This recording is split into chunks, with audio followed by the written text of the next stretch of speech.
try to consider the linear regression line from first half part. I'm trying to explain the first half part. So think here, the student in school level who got the CGPA marks between 0 to 3 consider as a poor student, suppose, because first half of the performance I'm talking about. You focus on the x-axis that represent the high school CGPA. Those students who scored below 3 CGPA are the poor student. Now we have to see those students who have poor performance in the school level, how they are performing in the university level. So you will get surprised to see those students who were poor in the school level, in the university level, some of the students are still poor in the university level, but some of the students are performing excellent. You see that the point left hand side in the university CGPA, some points are close to 3.5 or between 3 to 3.5. Means those student that was poor student in the school level, but when you consider the university level, some student may perform extraordinary, and the some perform student have the same kind of performance in the university level. Now try to interpret the second half of the diagram, where I consider all the student having CGPA more than 3 consider as a good performer or as a good student. So you can observe all the student who scored good marks in the school level or are the good student also perform in the same way in the university level exam. So what the interpretation is that in the second half of the linear regression line says that it will help you predict with more confidence that if a student comes to you, sir, my CGPA in the school level was 8.0 or 80%. I don't know how I will perform in the university level. Then you say with confidently, no, beta, you are the good performer in the school level. So the my model is saying that you will have a same kind of performance in the university level. Okay, but if the student comes having a poor grade in the school level and ask the same question, how will I perform in the university level? If this model is with you, then with confidence you cannot predict anything. So the data says if some student are poor in the school level, may have a good performer in the university level. So that is called homoscedasticity. Homoscedasticity, if your data set is not satisfied, means that the data set is creating some noise, some ambiguity, and this noise ambiguity is going to impact the overall performance. I hope it is clear, the homoscedasticity. So that is called linearity and non-linearity. Suppose a number, take example of first graph where the x-axis represent the number of hour a student study during the examination time, and y-axis represent the CGPA. So I assume that the more number of hour a student devote in the study will get a more marks. So this is called linear relationship. You consider as a linear relationship. More number of studies, you will get a more marks. And the right hand side paragraph, right hand side diagram says that the same example I have taken, age versus muscle power. So as the movement age increase up to the particular threshold value, the muscle power will increase. After that, it start decreasing. So right hand side, you consider the problem as a non-linear problem, and left hand side problem will consider as a linear problem. So suppose you want to apply a linear regression model. First you have to check whether the input variable or output variable are collinear, linear related or non-linear related. If both the variable are linearly related, you can apply the linear regression model.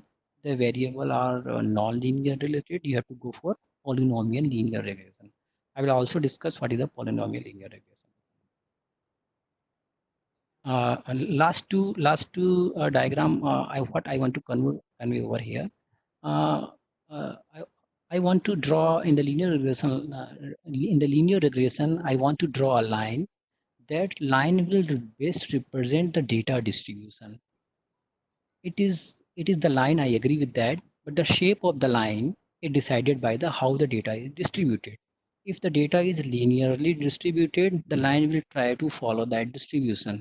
If the data is not linearly distributed, like the right hand side example, the line will try to follow the data distribution. If your training method is enough smart to capture the data distribution smartly, your model will have a more perfect output, and it will going to make you happy. Otherwise, if your training process fail to capture the data distribution, ultimately you are going to have a poor model. So that's why what kind of method you are using during the training process that have an impact. Other some assumptions. It is very important part. That's why I'm giving more time over for discussion. One of the another assumptions with the linear regression model is that I'm talking about the input variable now. There may be one input variable, there may be n number of input variables. So one of the assumptions that all the input variable are independent each other. They are not, they don't have collinearity. They are not collinearly related to each other. Yes, suppose there are two variable x1 and xy, both are the input variable. Then the value of x1 should not have impact on the value of x2. This is the one of the big assumptions, and I can claim that more than 80 to 90% data set does not satisfy this kind of assumptions, because it is not up to you. Hello, I am audible. Someone is writing I am not audible. Please write something on chat box. I am Audible, audible. sir. Audible. Audible, sir. Okay, Audible. okay, thank you. Okay, thank you. So take example. Take example. Suppose I want to predict muscles power of a particular person, and input variable is age and weight. Try to recall. I am saying I want to predict the muscles power of a particular person, and input variable age and weight. My linear regression model says that whatever the input variable you have, it should be independent. It should not be collinear related. But you know, the input variable age and weight also linearly correlated. As the age increase, weight also increase. So that is the assumptions violated by the data set if you are going to apply the linear regression model. So in the life is really happen a lot of time where the sum of the variables are collinearly related. So the one of the way to find the collinearity is that you can pairwise calculate the correlation coefficient between the two variable. If the correlation coefficient is around 0, this means two variables are not correlated. If the value of correlation coefficient is -1 or 1, this means it is highly correlated, maybe negatively, maybe positively. So that is the one of the way. First, you have to check through the correlation coefficient whether the variables are collinearly related or not. Second assumptions. Last class I have also discussed the Gaussian distribution. The error that given by the model, I will detail and discuss what is the error. The error that is given by the linear regression model. Your linear regression model assume that the error must be Gaussian distributed or normally distributed.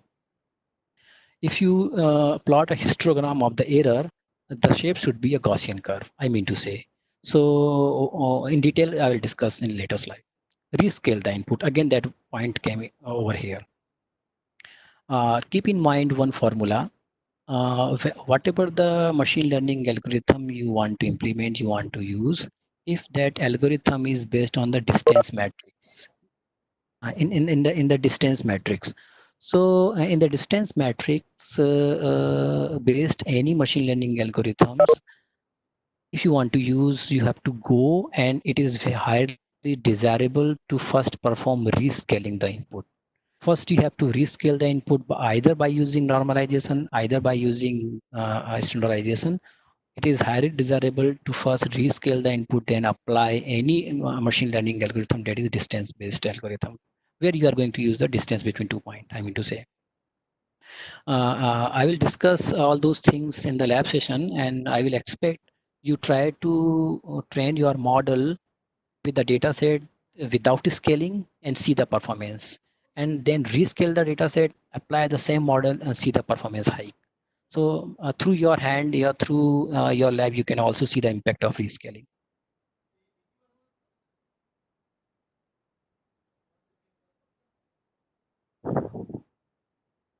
1 minute. I think this is, I have to enlarge the size. Okay.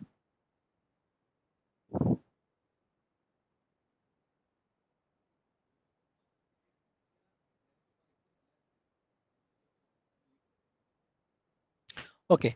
The screen is visible to everybody. The screen is clear to everybody. I hope Yes, the sir. screen is visible to everybody. Okay, thank you. Yes, So sir. now, thank you for answer. So now we are going to have a discussion in mathematically with numerical. I will try to explain the concept of linear regression, how the least square method really works in mathematically with example. I will try to explain over here. So take example. Suppose I have a data set having only two variables. In the left hand side, the size of the house in square feet, and the right hand side is the price of that house or flat, you can say. So we have a data set with the two variable, size of house and price of the house, where price of the house is the output variable.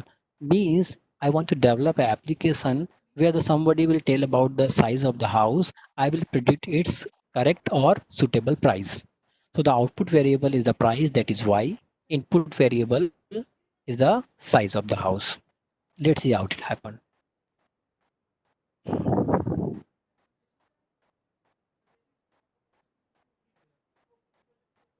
Okay, so try to see that figure.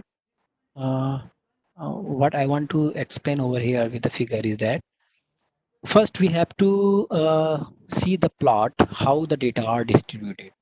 So the x-axis I have, there is a represent the area of the plot, and y-axis represent the price of the plot. So there were few points, that's why the thing is not visible. Otherwise, these two variable are linearly correlated. Linearly correlated means the way we increase the size of the plot, the size of the house, in the same magnitude, in the same frequency, in the same level, the price of the house will also increase. There will not be comes any point where the price will start decreasing with respect to the size. If the size increase, price will also increase. So we can assume till for this discussion there is a linear relationship between size of the house and price. And the red color line represent over here is the linear regression line. That is our basic objective. We have to try something through the training method, and the training method will give you this line. This line should pass from this point and close to this point. This is the output. In between what happened, I'm going to discuss. So go to the next slide. uh, C. So that is the two variable, price is the output variable and area is the input variable. I want to make a linear regression line. And you see in the green color, the equation is written over there. Price is the output variable. Price is equal to theta 0, that is called intercept or bias, plus theta 1 and multiply with the area.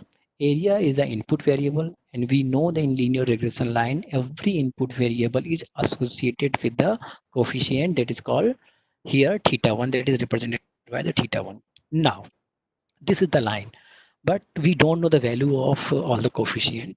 Then we have to go through the training process, and through the training process, we get the training process is responsible for estimating the value of this coefficient. How this process will work, I'm going to discuss.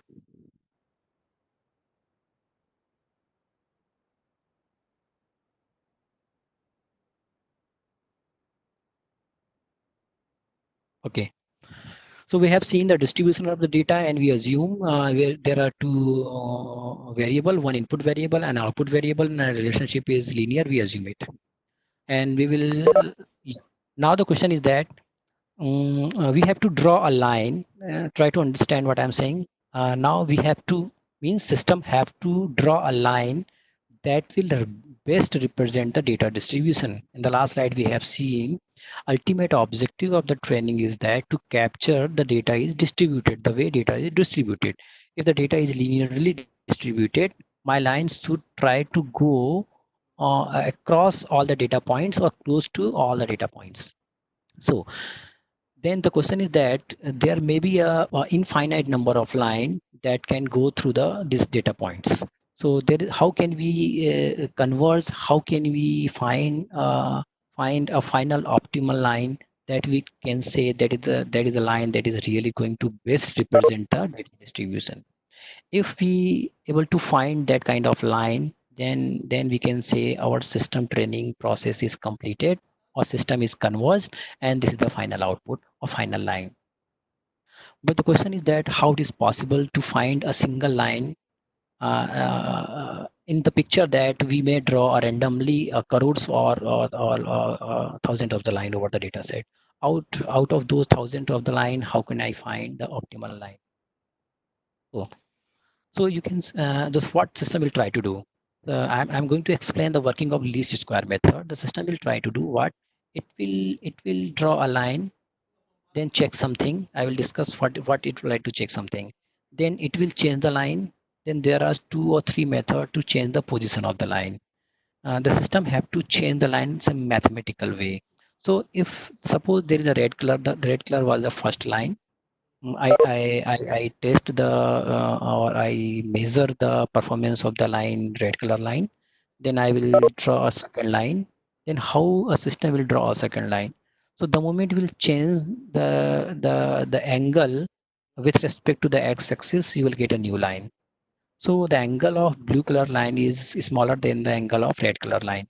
So the moment you will change the angle, you will get a new line. Then you have to again check the performance of the new line. Similarly, another way, if you don't want to change the angle with respect to the x-axis, you can change the bias. So this y-axis, the whenever the line cut the y-axis, that is called bias or intercept. If you change that value, you will get a new line. And you may also do one thing. In parallelly, you can change both the parameter. You can change the theta, plus you can also change the intercept of the line in together in parallel way. Definitely you are going to have a new line. So these are the some mathematical options that are available with the linear regression to draw on multiple random lines. Now the question is that we have an n number of random lines, and which line is the final line and which line is going to represent your data set in optimal way. So now we are going to discuss how it is possible. Yeah, now see this diagram. So suppose case one, we have drawn a line that is a big blue color line. In the first step, we have drawn this line. Now see what I'm going to interpret.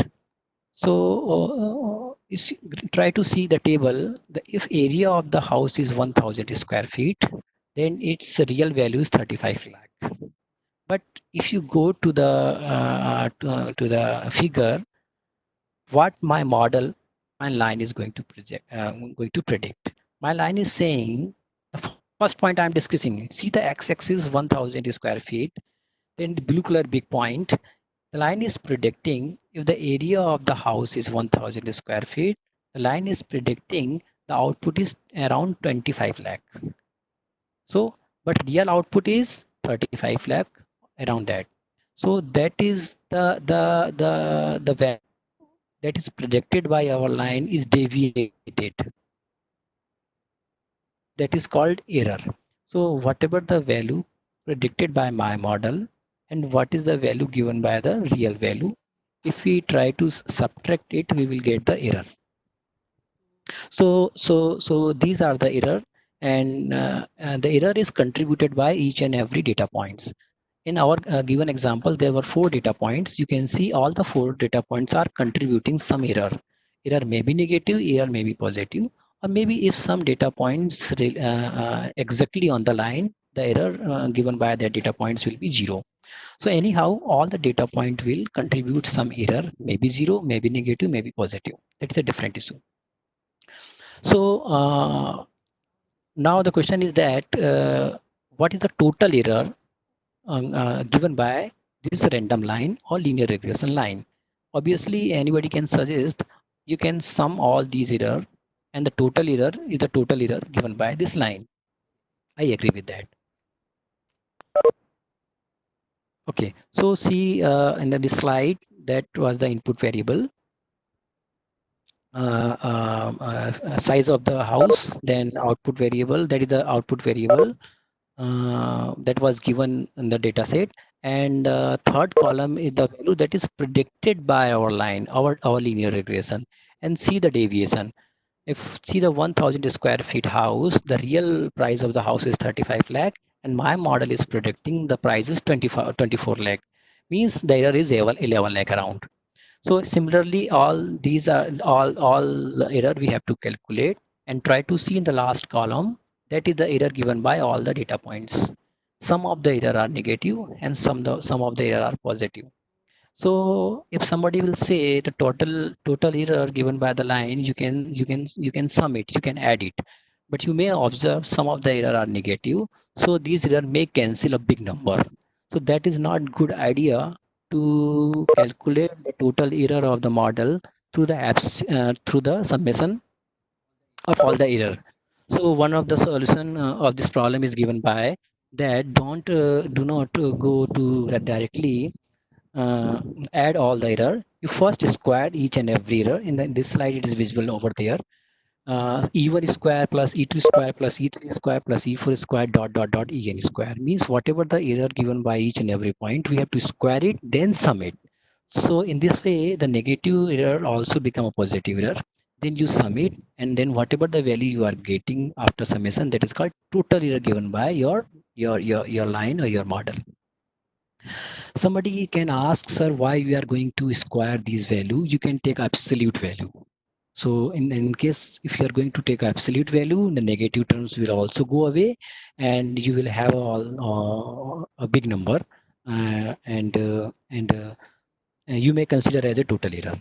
So there is also literature available in the uh, Google or a lot of paper over there. Then they have compared, then have discussed why the squaring error, then first square error, then summation of the error much better than the addition of the absolute error.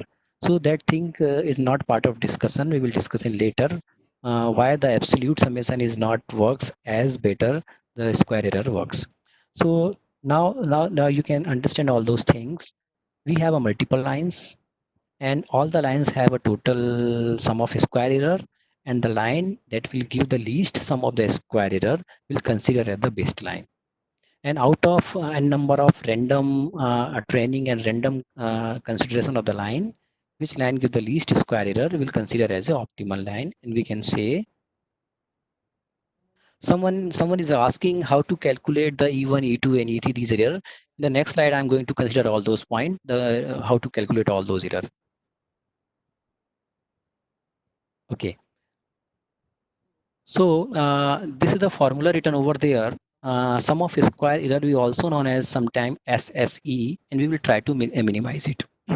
So the formula is written over there. Whatever the value there, what is the value predicted by my model, and what is the real value? What is the real value? So in this way, you can think the error given by every data points, every observations, and square it and sum it. So that is a formula you can use to calculate the sum of the square error. I'm going to explain it with the example in the next slide, don't worry. So that is the thing in abstract form I want to represent here. You require a training data set. Once you feed your training data set to the algorithm, whether you are using the R, SAS or any other platform, that doesn't matter.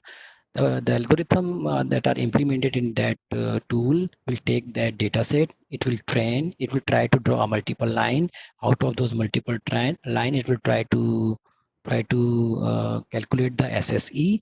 The line that have the least SSE will converge as the final line, and that is the equation given by your any tool. That is an abstract way I'm going to present. Okay. So next, I'm going to explain that things we have covered. That was a simple linear regression where there were only single Sir, input I and just single have a output doubt. variable. Now Sir, somebody will say, now we have some better data set where I have a two variable. First variable says about the size of your plot or your house, and second variable says number of bedroom. Then you can think number of bedroom also a discriminative feature, where if they have a two plot or two houses having same size but having a different number of bedrooms, so may have a different price. So now we have a two input variable, size plus number of bedroom, and the output variable is same as a price of that house. So now that problem become a 3D 3D problem. Now we don't need to try to draw a line. Now we will try to draw a plane. So other concepts are same. The plane will try to represent the data distribution in the nice way. Similarly, we have to project the every data point to the line, and that distance of the data point to that plane will represent as the error, and then square it and then sum it.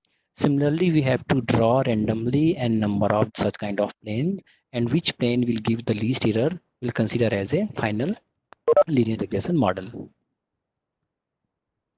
You see the equation overwritten over there. The price is the output variable, theta 0 is a bias, and two input variable, area and number of bedroom. Every input variable is associated with a coefficient, and during the training process, we have to calculate, we have to estimate this coefficient. You see again the same example. The first two variables are the input variable, third variable is the actual output variable, and fourth column is the value that is predicted by our model, and the last column represent the error. So that is the error means 34 minus 3, 38 minus 34, 49 minus 48, all is the formula to calculate the error. Once we have the error, then we have to square it, then we have to sum it, then we will see the total error given by our model. Similarly, the same way you can consider, now we have one more parameter, one more input parameter other than square of the house, number of bedroom, plus we have another parameter, distance from the city. So really distance from the city also influencing a parameter. The house or property that is center to the center of the city, it will be more costly than the property that is outside of the city. Similarly, now we have to draw that plane. Now we have to three parameter. It is clearly visible in this line in this slide. Now we have to three parameter, area plus number of bedroom plus distance from the city. Three variables are associated with the coefficient. During the training process, we have to estimate all the coefficient value. Okay. Similarly, error. This represent the way we can calculate the error. The same diagram and same thing I have explained in the earlier slide.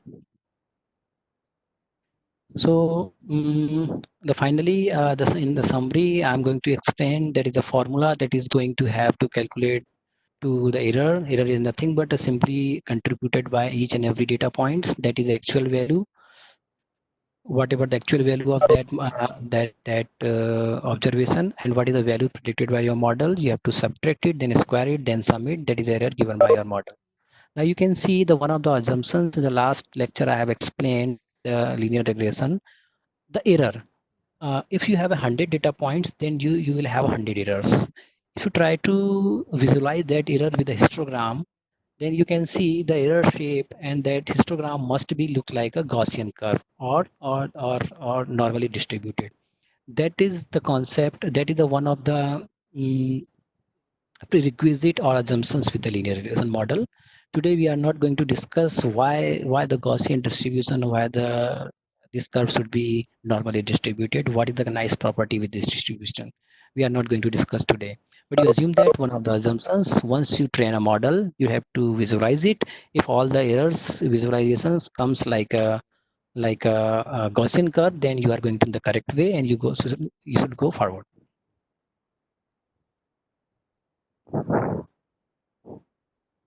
Okay, now a little bit have a look on the polynomial linear regression. Till date, we have discussed the linear regression or multiple linear regression. If there is a single input variable, then call the linear regression. If there is a multiple input variable, then it is called the uh, uh, multiple linear regression. Now we can say there are many problems in the real environment where both the variable, input variable or output variable are not linearly correlated.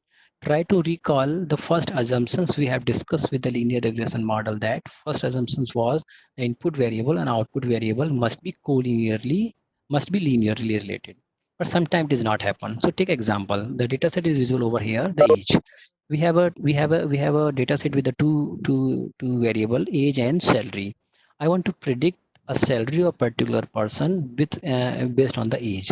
So salary is the output variable and age is in the input variable. So as I also suggested before going to implement the linear regression model, first check its linearity assumptions. Try to draw a scatter plot over C.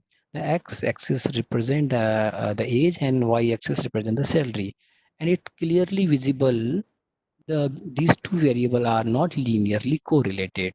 There is some curve that is not going to linear way. So in this way, you can have a sense that the linear regression is not a solution for this kind of problem. We have to go for the polynomial linear regression.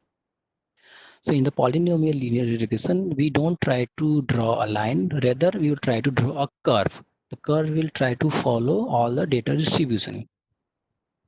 So like here, so that is the optimal solution. We can say we will try to draw a curve that is visible on the screen, and we will try how we can achieve this kind of the curve. We will see the later, but that is a ultimate objective to reach this kind of curve that is really going to represent your data set nice way.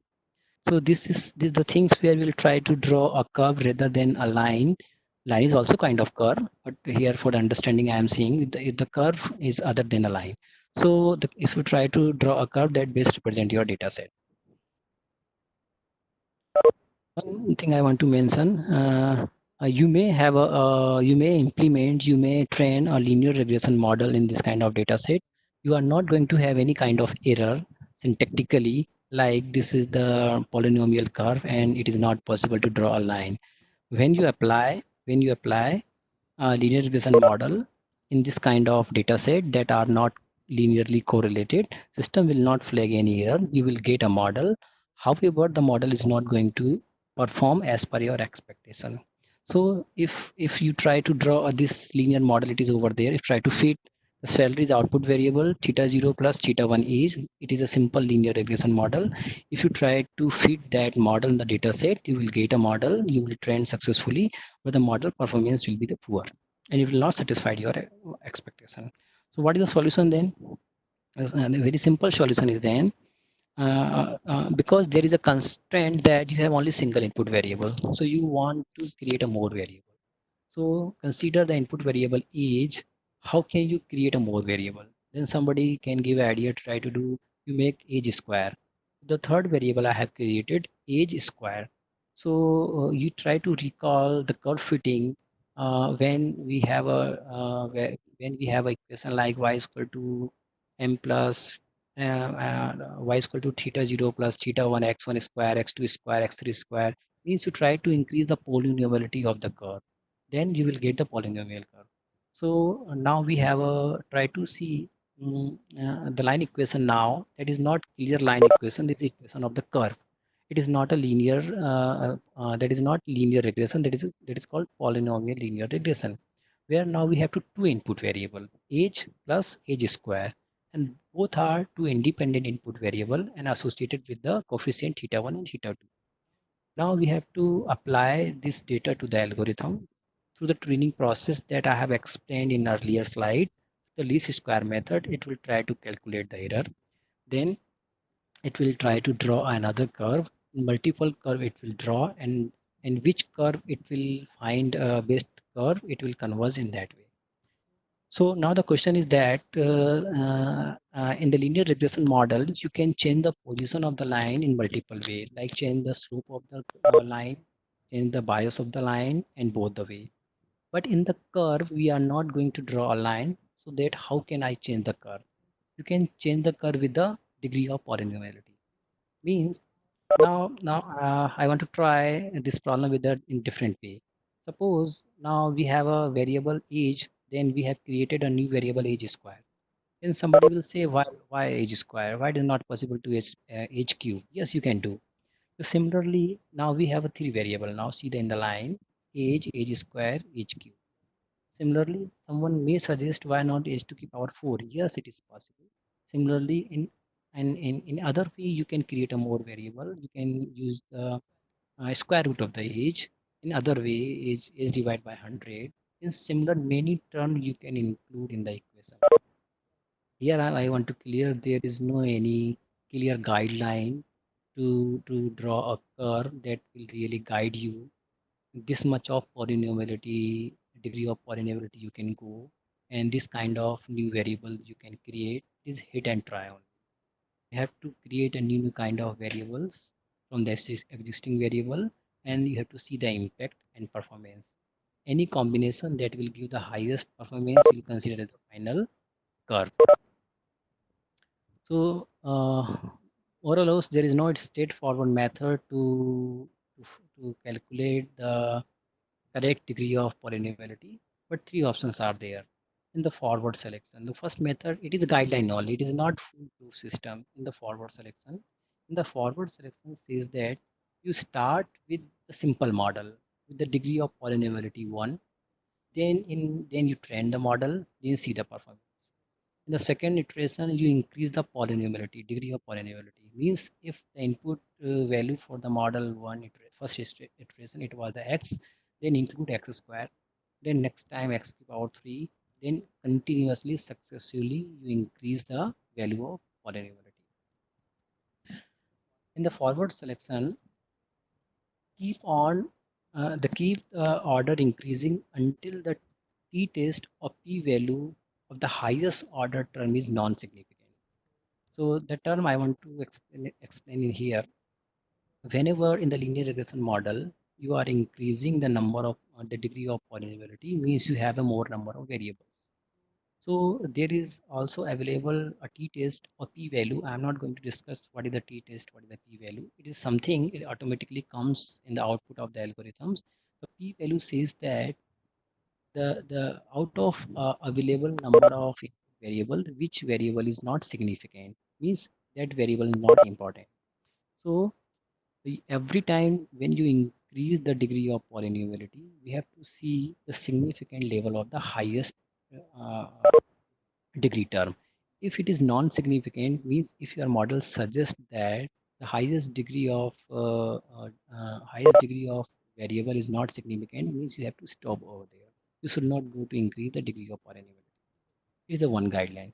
Second guideline says that backward selection means randomly you start with a big degree of polynomiality. You can say x to the power 100. You can start, then start slowly decreasing the degree of polynomiality, and the moment you will find highest degree of polynomiality is become a significant, then you should stop over there. You should not decrease the polynomiality no more now. Third option is the number of bumps in the curve. Means you try to draw a scatter plot between input variable and output variable, and you try to count the number of bumps. Number of probability will be the total number of bumps plus one.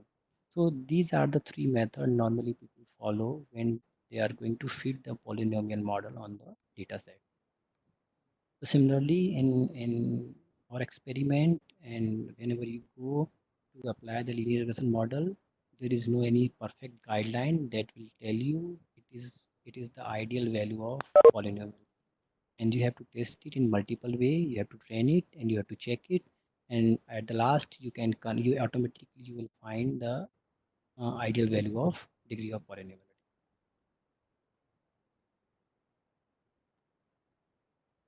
So now we are going to enter in the second most important part of the discussion.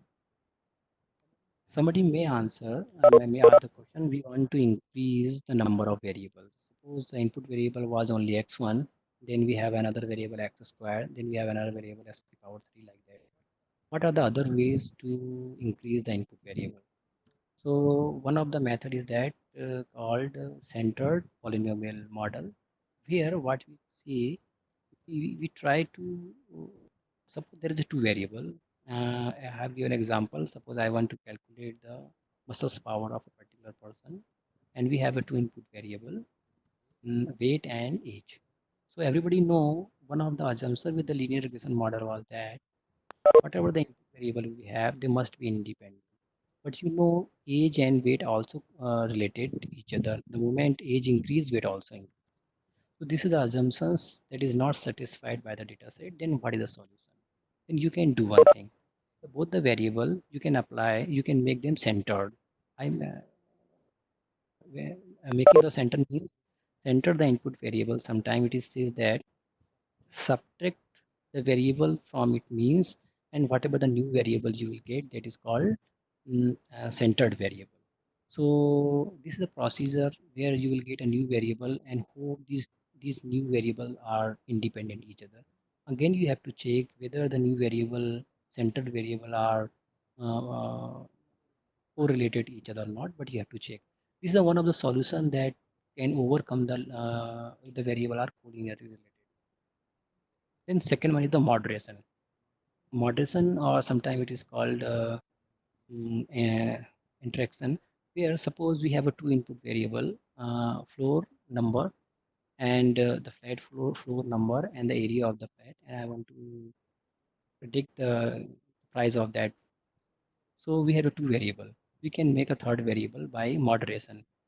The third variable I mean moderation means that we can multiply these two variables. We can create a new variable product, that is the product of floor number and the area. So now we have a three input variable. We have a three input variable. We have a three input variable now: floor number, area and square. Now it's product. So the product is something that we try to create a new variable. The two variable are related to each other. So these are the some method where we cannot delete, we cannot remove the variable from the consideration, but the variable are related to each other. So we try to reduce the impact in negative way, creating the product or moderation. Similarly, in the last slide, take a one example. Suppose that is a data set of from drug company, where the response is output variable and input variable is the gender and the dose. So everybody know the same dose for the male and female have a different impact. You cannot say the same amount of dose have a same benefit, a same output with the male and female. So that the knowledge a doctor may have, we may have, but how can we feed this kind of learning, this kind of knowledge to the system, so that the system can understand particular dose for male is different, particular dose for the female is maybe different. So this kind of knowledge you want to introduce with the system through the moderation. Then you can see here. This is the final, you can say, the linear regression model. Here, the gender is a one input variable, dose is also another variable, and the product means multiplication of these two variable as a product. So this product also try to feed that knowledge where the system will try to focus the dose have a different impact based on the gender of the particular person. So in this way, there are many ways to handle the collinearity issue and this kind of knowledge and polynomiality of the degree, and that comes with the experience. And I try to cover a very basic part of the linear regression model. I'm going to end this session. This session is end over here, and the next session I will try to discuss little bit more about the linear regression model, where we'll see the performance measure. Means how can we check if there is a two or three model, which model performed better and which models perform the poor, what are the performance metrics over there. I will discuss those issues next session. Plus, I will go with the lab session, how to implement all those things till we have discussed. So if you have a doubt, then you can ask some couple of questions. Otherwise, we'll start with the next session after some time. I'm going Yes, to, sir, I have you this. may ask your question if somebody has, please. Yes, sir, I have a question, sir. Sir, in case of sir linear regression, yes, sir, can you hear me? Hello. Hello. Yes, sir, can you hear me, sir? Hi. Yeah. Yeah. Yes, sir. I have a question. In case of linear regression, suppose, sir, we having less number. Yes, sir. Suppose we having the less number of sir training sets.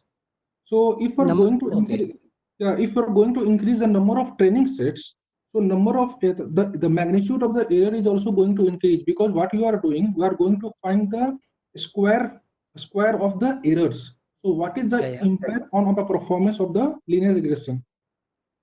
You are saying you have a less amount of data, Yeah, I and the mean data no, sir, high location are amount of very data. limited. Yeah, high amount of data. So suppose a number of data is equal to 100 millions.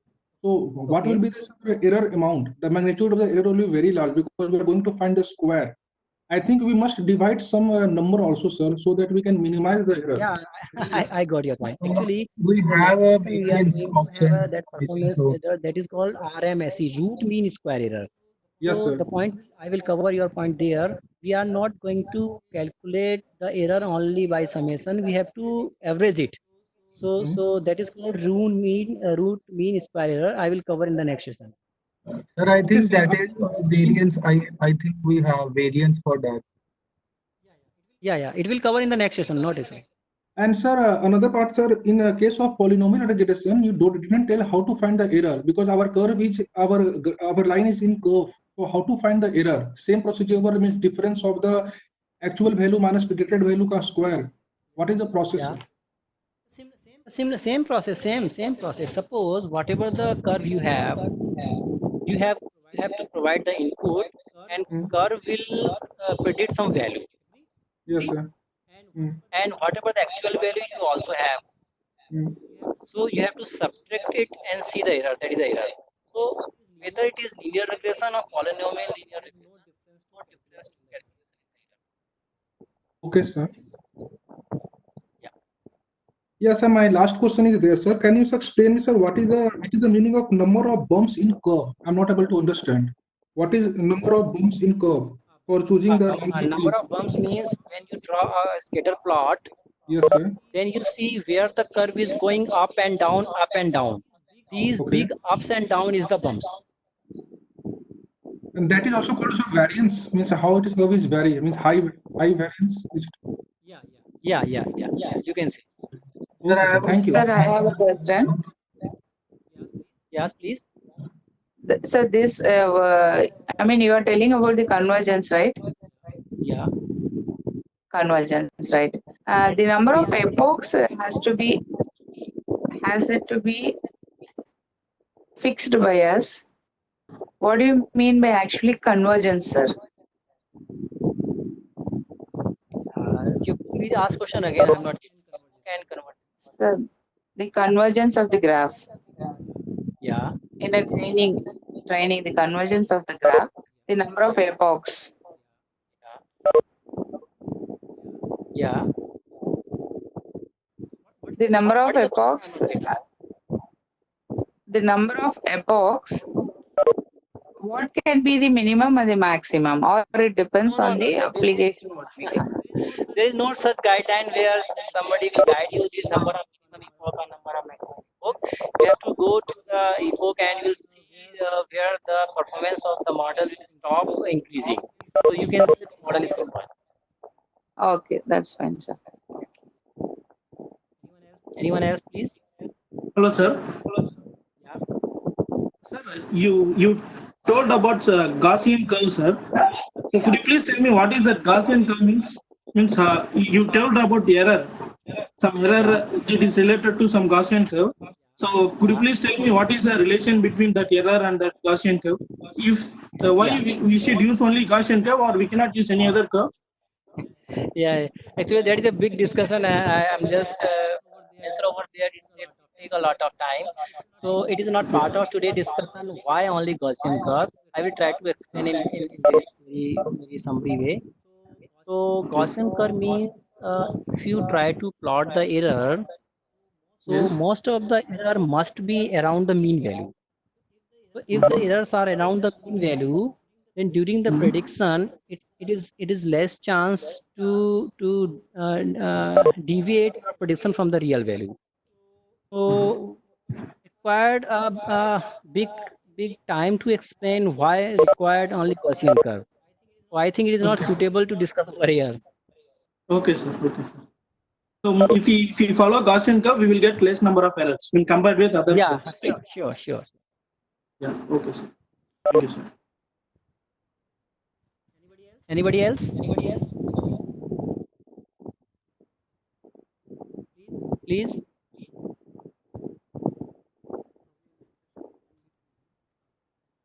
Okay, so next session we are going to start exactly on 3:30.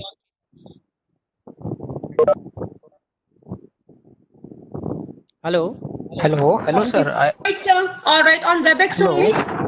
Yeah. Sir, any tool required for next session? We will share a new WhatsApp. So I would suggest everyone to look for the WhatsApp message. Hello. Am I Hello. am I Can you hear me? Yeah, we can hear you. Hello. Sir, any tool required for next session where we practice? No, I will explain everything from my side. You don't require to install and something. Don't worry about that. I will take. Okay. Any kind of manual you provided? Yeah, whatever the thing I will explain, the code I will share with The 3:30 will start, no? you. Yeah, sure. 3:30. So, okay. WebEx only. Just look for the message Okay, on thank you, WhatsApp. sir, for the nice session. Okay, thank you. Let's meet Okay. 3:30. Thank you. Please check your WhatsApp message. Okay. WhatsApp message, right? Okay. Thank you, sir. Okay. Thank you, sir. Yes, sir.